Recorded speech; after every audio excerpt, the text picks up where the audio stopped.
তো স্টুডেন্ট, আজকের পর আবার 1 মাস পর আমাদের দেখা হবে। এই গরমের ছুটিতে তোমরা অনেক ভালো আনন্দ করো। ছুটির পরে এসে সবাই আমাকে বলবে এই ছুটিতে তোমরা কে কী করলে। ওকে ম্যাম, সবাই একসাথে। Pritam, yes ma'am. ছুটি পেয়ে মনে হচ্ছে তুমি খুশি হওনি? না ম্যাম, স্কুল খোলা থাকলেই ভালো। তাই? কি ভালো হয় একটু এক্সপ্লেন করো তো প্লিজ। না ম্যাম, বলেছিলাম যে স্কুল খোলা থাকলে সকলের সাথে দেখা হয়।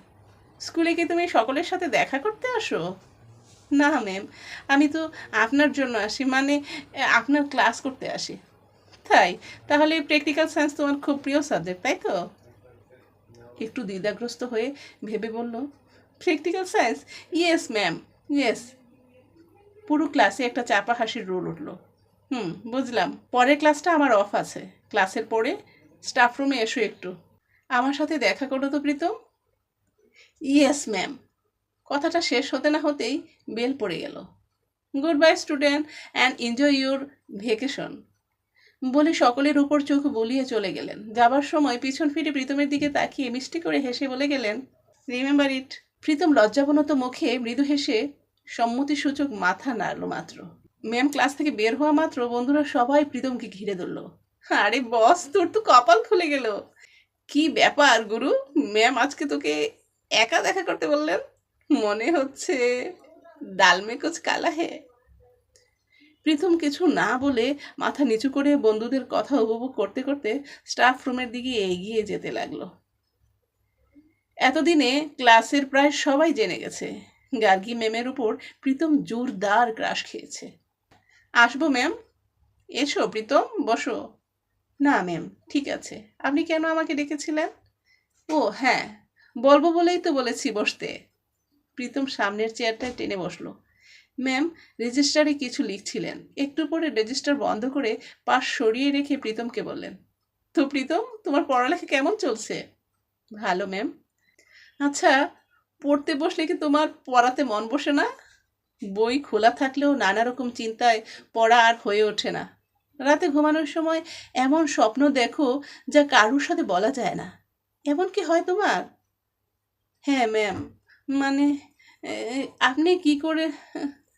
তোমার বয়সটা তো আমি পার করে এসেছি। আমার অবশ্য স্কুলে এমন হতো না, হয়েছিল কলেজে।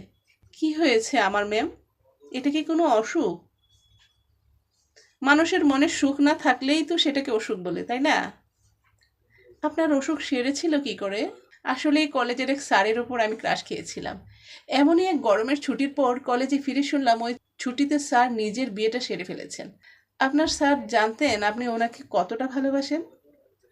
সেটা অমূলক এখানে। হয়তো জানতেন, হয়তো জানতেন না। স্যার এটা ঠিক করেননি। একদম। আমার মনের অবস্থা একমাত্র তুমিই বুঝেছো প্রীতম। আমারও তাই মনে হয়। তারপর কি হলো ম্যাম? তারপর আমার দুঃখিত মনে কষ্টে পড়াশোনা লাটে উঠল। ফলে যা হবার তাই হলো। রেজাল্ট খুব খারাপ হলো, এতটাই খারাপ হলো যে আমার বাংলা অনার্স টিকিয়ে রাখাও মুশকিল হয়ে গেল। তারপর প্রেম তো শুরু হবার আগেই শেষ হয়ে গিয়েছিল।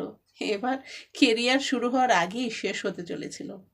তারপর আমাদের সময় দুটো সেমিস্টারের নম্বর মিলিয়ে অনার্সের সেমিস্টার হতো। ফার্স্ট সেমিস্টারে ততদিনে খারাপ হয়ে গিয়েছিল। সামনে একটাই উপায় ছিল, আমার কেরিয়ার বাঁচানোর জন্য। সারা দিন রাত এক করে পরের সেমিস্টার দিলাম। রেজাল্ট ভালো হলো।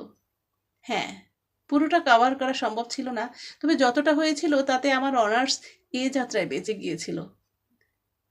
আর আপনার স্যারের কি হলো? তিনি এতদিনে সুখেই সংসার করছিলেন, আমি তাকে ভুলে গিয়েছিলাম। নিজের জগতে ব্যস্ত হওয়ার পরে বুঝতে পেরেছি তখন কত বড় বোকামি করতে চলেছিলাম।